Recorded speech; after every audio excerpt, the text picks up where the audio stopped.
Et ben c'est fait. Deuxième victoire de la saison en championnat, 4-1 à Lyon, où j'avais dit dans mon avant-match très clairement que Lyon n'avait pratiquement aucune chance face au Paris Saint-Germain, et c'était pas de l'arrogance de ma part, c'est juste que Lyon sont au fond du trou. Nous, on monte en minimum en puissance avec des recrues en plus qui viennent d'arriver, il y a du feu en attaque. Et pourtant, aujourd'hui, c'est le match où tu mets le plus de buts. Et j'ai beaucoup plus de choses à dire. Je ne vais pas dire des choses négativement, mais ça serait n'importe quoi. Mais j'ai trouvé que défensivement, par contre, on peut parler. On peut parler de certaines choses quand même. Je vous ai trouvé très fébrile derrière, en tout cas. On va parler d'abord de la tactique. Luis Enrique, 4-3-3, composition limite standard avec peut-être une petite surprise. Asensio devant à la place de Gonzalo Ramos, qui était pourtant revenu de blessure. Peut-être parce qu'il revient de blessure, il a mis Asensio. Mais Asensio, en tout cas, il commence vraiment à me plaire, ce mec, parce que qu'il soit sur le banc ou qu'il soit titulaire, il est très intelligent dans le jeu, dans les remises. Et finalement, en faux numéro 9, c'est pas si mal que ça. En plus, il revient défendre. C'est un profil qui aime beaucoup Luis Enrique. Donc, j'ai beaucoup aimé son rendement. Dembélé à droite. Alors, Dembélé, dans ce match, il a alterné le bon et le moins bon, mais beaucoup plus le moins bon. Déjà, à mon avis, il va falloir régler... Cadre mon grand, parce qu'à un moment donné, si tu loupes des occasions comme ça en Ligue des Champions, ça risque de nous faire très mal et on risque de le regretter, parce que Dembélé, on connaît le mec, c'est le mec qui provoque, c'est le mec qui percute, etc.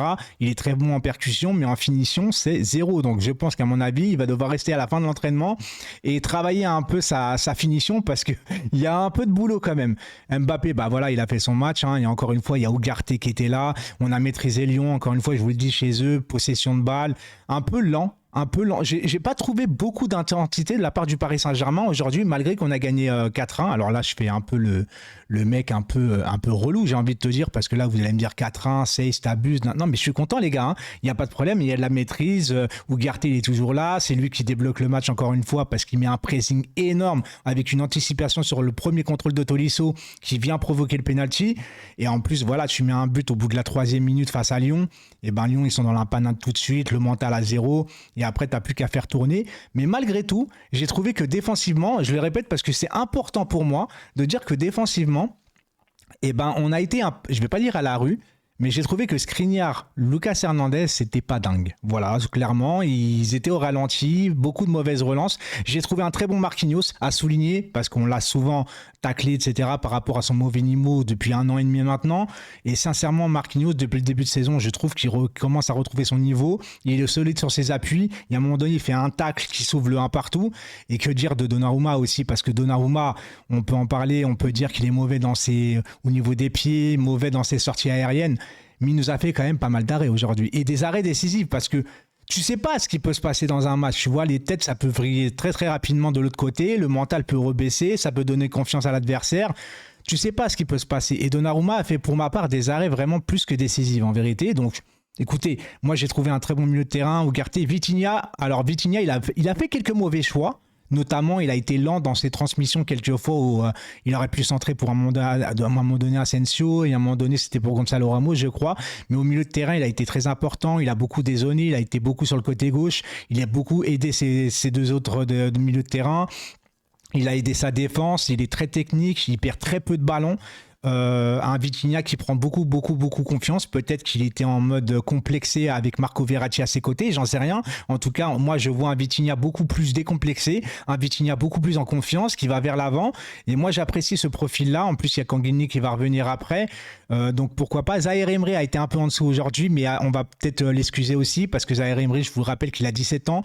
Physiquement, ça va commencer à devenir un peu dur pour lui. C'est normal, parce que Zahir Emery, encore une fois, les gars, il faut le répéter, il est très bon, il est très solide, il est très mature pour son âge, mais à 17 ans, tu n'as peut-être pas encore le physique programmé pour être tout le temps titulaire, tout simplement. Là, j'ai vu qu'il pêchait un peu physiquement. Deuxième mi-temps, bon, elle était mauvaise du Paris Saint-Germain, mais en même temps, tu mènes 0-4 à la mi-temps. Je pense qu'il y a la Ligue des Champions qui arrive bientôt. Tu as d'autres échéances, tu as Nice et Marseille. Et tu économises un peu l'énergie. Tu es en travail foncier au début de saison avec la préparation. Il fait chaud, il fait lourd. Donc, tu économises, tu joues, tu gères. Il n'y a pas besoin de... Voilà, tu mets un peu le pied. Voilà, Mbappé. Après, en deuxième mi-temps, ça a plus été des Mbappé qui voulaient la faire différence tout seul, un Dembélé qui voulait faire la différence tout seul. Un PSG qu'on n'aime pas en deuxième mi-temps, tu vois, mais Luis Enrique, voilà, je pense qu'il comprend, je pense que gérer, ça fait aussi partie du travail d'un Paris Saint-Germain quand tu as une aussi large victoire dès la première mi-temps. Le match était plié carrément, tu vois. Et je voulais parler d'un truc parce que j'ai vu un peu sur Twitter des gens qui pestaient parce qu'ils disaient que Luis Enrique a fait rentrer Barcola, c'est pas bon pour lui, il est jeune, ça peut le tuer. Au contraire. Pour ma part, c'est très bien joué de la part de Luis Enrique. Moi, je m'attendais qu'il soit pas dans le groupe. À partir du moment où il est dans le groupe, Luis Enrique l'a fait rentrer pour une seule chose. Il l'a fait rentrer parce qu'il est jeune. C'est vrai qu'il va tuer, c'est vrai que ça va peut-être le toucher, mais ça va surtout le forger. Et c'est aussi peut-être un moyen de tester le jeune, il vient d'arriver, de tester son mental tout de suite en vérité. Et il a fait un appel en profondeur, il a fallu marquer, c'est dommage, il n'a pas réussi à faire un bon ballon piqué. Le ballon piqué était bon, mais il n'était pas cadré. Donc Barcola, il l'a testé en mode dans la bronca de Lyon par rapport qu'il venait de la boîte, etc. Il n'aurait sûrement pas une autre bronca contre lui dans un autre stade. Contre une équipe, oui, mais contre lui-même, je pense qu'il ne vivra peut-être pas pire ailleurs en vérité parce que personne ne va en vouloir après à Barcola, il sera sifflé comme toute l'équipe. Mais là, c'était vraiment ciblé et je pense que voilà, c'est pour le forger et pour moi, c'est très intelligent de la part de Luis Enrique parce qu'il veut des hommes durs, il veut des hommes prêts et Barcola, il vient de signer au PSG et il n'est pas là pour faire de la figuration, le mec. Même si tu es jeune, tu dois être prêt. Ndour, j'ai beaucoup aimé sa rentrée, même s'il avait joué pas très très très longtemps en vérité. Et voilà, qu'est-ce que vous voulez que je vous dise, les gars, on a gagné le match, c'était mérité, on a maîtrisé, on a été très très très très très efficace devant. À chaque fois qu'on attaque, on est très dangereux. Vraiment très très dangereux, mais Lyon ont énormément tiré au but, ils ont eu énormément d'occasions et j'ai senti un PSG notamment à la part de Skriniar et de Lucas Hernandez qui avaient très peur d'arriver sur Cherki. Voilà, j'ai l'impression que Cherki c'était Messi quoi, ils n'osaient pas y aller. Après Cherki, attention, hein, c'est un talent pur.